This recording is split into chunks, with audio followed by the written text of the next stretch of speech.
So yan po yung setup natin, yan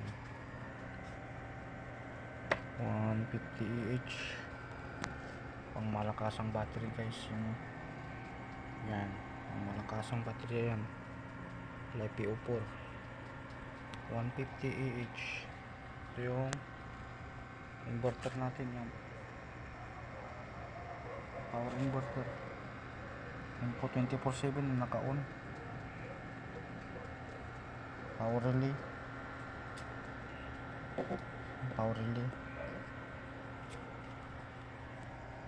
yan, dalawang ECC yan, dalawang ECC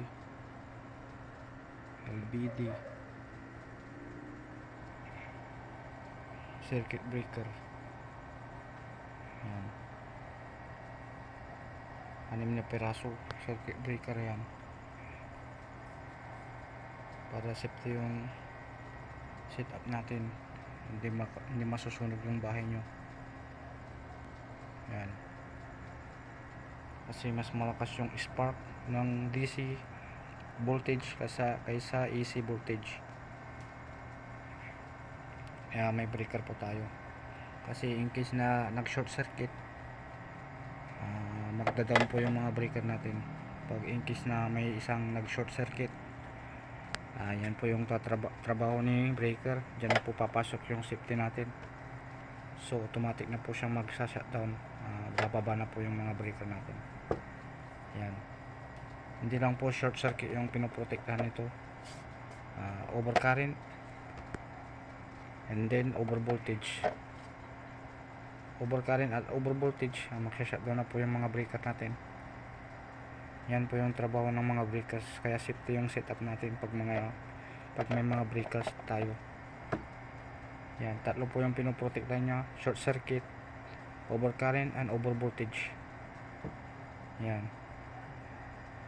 so yan po yung setup natin, yan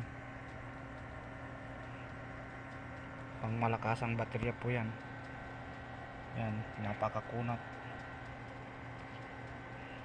Ang load ko po dito ay dalawang electric fan, tatlong ilaw at saka isang rice cooker. Hindi na po ito mauubos sa magdamag, hindi na niya mauubos yung baterya natin. Yan, voltage ng baterya natin 13.2 sa LBD.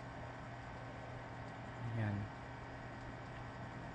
pagdating ng umaga 12.8 hanggang 12.5 yung baterya natin, kaya hindi niya nauubos kasi yung LBD natin nakaset sa 11.5, hindi niya nare-reach yung 11.5 hanggang 12.5 volts, kaya hindi nauubos yung baterya natin. Yan, so hanggang dito na lang muna yung video natin guys. Next upload natin yung maliit na power station natin na tinagdagan natin ng lithium ion. Ito po LiPo4.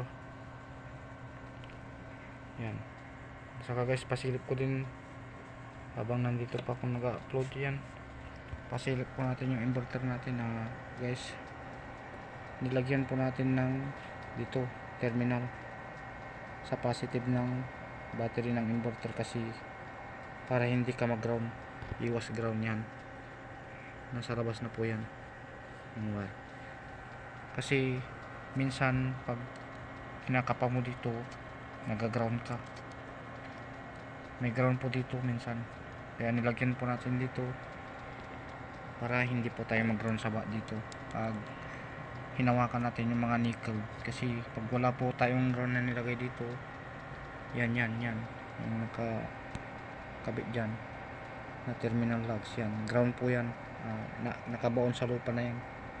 Pag wala pong ganyan guys, mag-ground po tayo dito pag hinawakan natin yung nickel ito. So ngayon wala na pong ground, hindi na po tayo nag-ground kasi naglagay na po tayo ng ground sa inverter. Yan, hindi na po tayo grounded. Yan, kahit hawakan po natin yan magdamag, hindi na po tayo mag-ground. So hanggang dito na lang muna yung video natin guys. Maraming salamat. Sana suportahan nyo naman yung aking mga pinaggagawa dito para ganahan naman akong mag-upload ng mga video natin. Yan, pakishare na lang po at like.